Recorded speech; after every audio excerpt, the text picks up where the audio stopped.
ఈయన ఎక్కడికి వెళ్ళారు? కనిపించడం లేదు.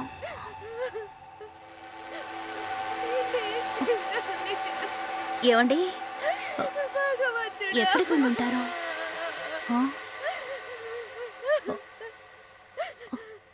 హలో.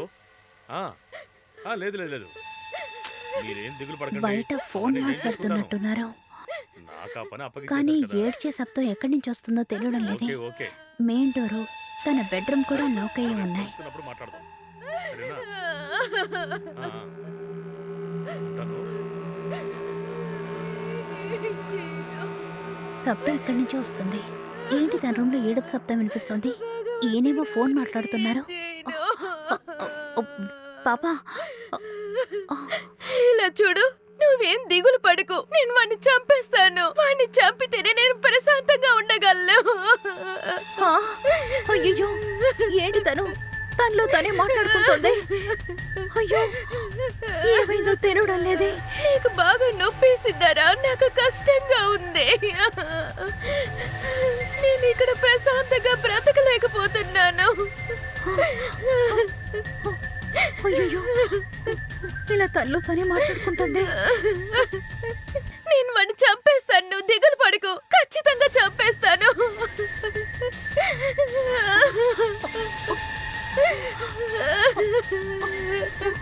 వాడిని చంపేయాలి. ఏమండి?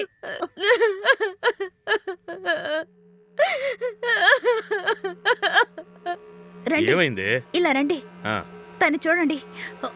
ఏమండి? నిద్రపోతోంది. ఏంటిది? ఇప్పుడే కదా ఏడ్చుకుంటూ ఉంది. నీకు ఏమైంది? ఏయ్, చూసావుగా, నా కూతురు హాయిగా నిద్రపోతుంది కదా. లేదండి, నువ్వేమో తనలో తనే ఏదో మాట్లాడుకుంటోంది, అది ఇది అని చెప్తున్నావు. లేదండి, ఇంతసేపు తను అరుచుకుంటూనే ఉంది. నేను చూసొచ్చే కదా మిమ్మల్ని పిలిచాను. ఇప్పుడేమో నిద్రపోతోంది. ఏయ్, ఇలా చూడు, ఇలా బయట ఎక్కడన్నా వాగావంటే నీకు పిచ్చి పట్టింది అనుకుంటారు. లేదండి, తను బాగానే నిద్రపోతోంది, నువ్వే ఏదో ఊహించుకుంటున్నావు. మళ్ళీ మన అమ్మాయి గురించి ఇలాంటిది ఏదైనా వాగావో ఊరుకోను. పద పద.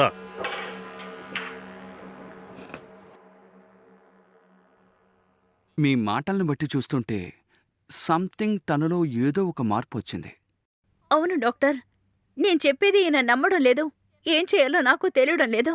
ఆశగా పెంచుకుంటున్న కూతురు ఇంత కష్టపడుతున్నది చూస్తే నేను ప్రశాంతంగా ఒక ముద్ద కూడా తినలేకపోతున్నాను, నిద్రపోలేకపోతున్నాను. నాకు తెలిసిన స్వామీజీ ఒకరున్నారు. ఆయన ఆశ్రమానికి వెళ్లి ఆయన్ని కలిశాను.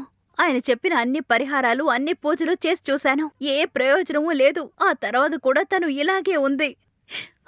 ఒకరోజు మేమిద్దరం బెడ్రూమ్లో నిద్రపోతున్నప్పుడు తనేం చేసిందో తెలుసా?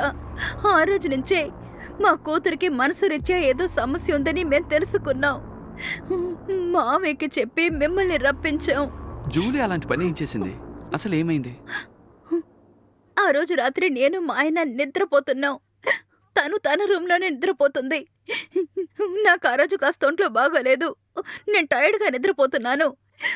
అలా నిద్రపోతుండగా నా పక్కన ఎవరో నుంచున్నట్టుగా అనిపించింది. చూస్తే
ఇవాళ చంపేస్తాను. ఇవాళ వదలకూడదు. ఏయ్, ఏమైంది? ఆ? ఏమండి? అమ్మా? ఏయ్, ఏమైంది? పాప ఏమైంది? ఏమైందమ్మా? రాత్రి పూట ఇలా కత్తి ఏయ్. పట్టుకొని నిలబడి ఉన్నావేంటి? ఏంటమ్మా ఇది? చంపేయాలి. చంపేయాలి. ఏంటి? చావాలి. ఏంటమ్మా? ఏం చేస్తున్నావు? చావాలి. అయ్యో, ఏయ్, ఏమైంది నీకు? చావాలి. అమ్మా. వదిలివేయ్. చంపేయాలి. వదరు. ఏమండి? వదరు. ఏయ్, కత్తి ఏయ్, పారేయ్. ఏమైంది? పాప ఏయ్, ఏయ్, నన్ను చూడవే. ఏమైందమ్మా నీకు? ఆ? ఏయ్, ఏమైంది? అయ్యో, ఏయ్, ఏమండి? నీళ్ళు తీసుకురావే. ఏమిటండి ఇది? అమ్మా. ఏమైందో తెలియడం లేదే. అమ్మా. త్వరగా వెళ్ళవే. దీనివల్ల రాత్రులు కూడా నిద్రపోలేకపోతున్నావు. అమ్మా లేమ్మా. ఏమైందమ్మా? అమ్మా అయ్యో పాప, పాప ఇటివు. ఇదిగోండి నీకేం నీళ్ళు ఇవ్వండి. కాదమ్మా? హే ఆ. పాప, కళ్ళు తెరువమ్మా. ఇలా చూడు. హే ఆ.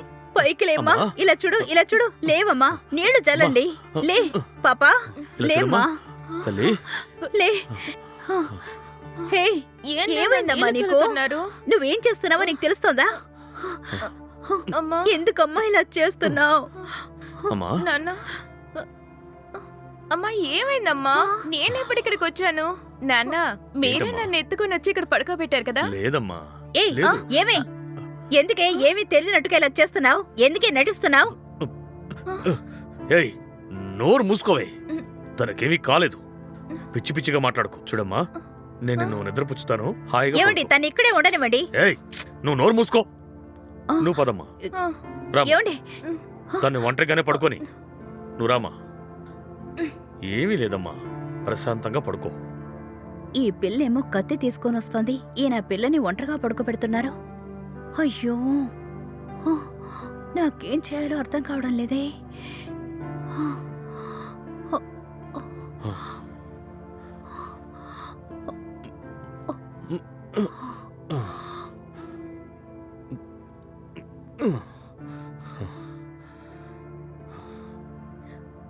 ఏమండి చూసారా, నేను తన గురించి ఎన్నిసార్లు చెప్పాను. ఉమ్, తను దెయ్యం పట్టినట్టుగా ప్రవర్తిస్తుందండి. ఉమ్. ఇప్పుడు చూసారుగా, కత్తి తీసుకొచ్చి మనలే పొడవాలనుకుంది. ఛే, నాకు అదే ఏమీ అర్థం కావడం లేదు. మన అమ్మాయి జూలీ ఎప్పుడూ ఇలా ప్రవర్తించలేదు. నాకు తెలిసి తను ఫోన్లో ఎక్కువగా గేమ్స్ ఆడుతోంది. తనలోనే మాట్లాడుకుంటూ వాడిని షూట్ చేయి, వీడిని షూట్ చేయని, వాడిని పట్టుకో, వీడిని పట్టుకొని ఆడుకుంటూ ఉంటుంది. సడన్ గా రీల్స్ చేస్తుంది, మిమిక్రీ చేస్తుంది. బహుశా దానివల్లే తనలో ఏదో మార్పు వచ్చింది. నేను ఒక మాట చెప్పనా? ఎందుకైనా మంచిది ఒక సైకాట్రిస్ట్ని అడిగి చూద్దాం. మీకు బుద్ధుందా? మీరేమంటున్నారండి? కన్న బిడ్డని పిచ్చంటున్నారా? మన అమ్మాయి గురించి నేను ఎప్పుడైనా అలా మాట్లాడతానా? ఇలాగే వదిలేస్తే తనకి ఏదైనా అయ్యే ప్రమాదం ఉంది. లేక లేక పుట్టిన కూతురే తను ఇలాగే వదిలేస్తే ఎలా? సరే, మీ మామయ్యకి ఎవరో సైకాట్రిస్ట్ తెలుసని చెప్పావు కదా. ఒకసారి మనం ఒక ఫంక్షన్లో కూడా కలిసాం. ఆ సైకాట్రిస్ట్, ఒకసారి ఆయనతో మాట్లాడదాం. సరేనండి, అయినా కూడా నాకెందుకో భయంగా ఉంది. అలాంటి భయాలు పెట్టుకోకే. ఆయనకి ఫోన్ చేసి ఒకసారి ఇక్కడికి రమ్మని చెప్పు. సరేనండి.